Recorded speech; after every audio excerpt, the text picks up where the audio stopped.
80 zilikusanya kwa njia mbalimbali na baadhi zilikuwa zimesambamba mitandaoni kwa zaidi ya mara moja. Picha hizi zilipatikana na ziliwasilishwa na mashuhuda wa matukio, watoa taarifa vya vyombo vya ulinzi na salama na vyanzo vya wazi, yani open source, ikiwemo vyombo vya habari na mitandao ya kijamii.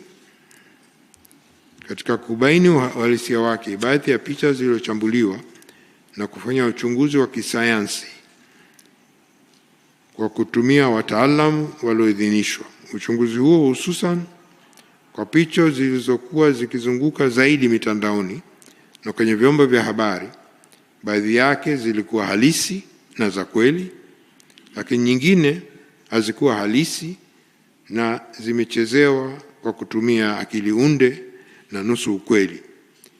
Methodolojia hii ilituwezesha tume kutofautisha picha halisi na sio halisi, na mfano mojawapo ni picha ambayo imetumika mara nyingi kuonesha maiti zikiwa kwenye mifuko ya bluu zikizikwa kwenye makaburi ya halaiki.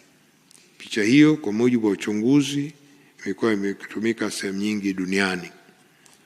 Matumizi ya ushahidi na taarifa mseto kutoka vyanzo anuwai yalilenga kuzingatia na kudhibiti viwango vya uthibitisho vinavyotambuliwa na tume za uchunguzi za kimataifa, yani ushahidi ambao mtu yoyote mwenye busara ya kutosha atauona ili kubaini hoja.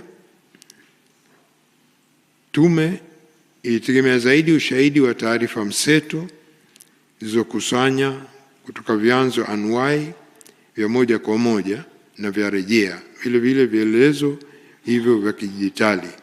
Tume pia izingatia umuhimu wa kuwa na ushahidi unaojitosheleza na ushahidi mwingine unahitaji kuungwa mkono.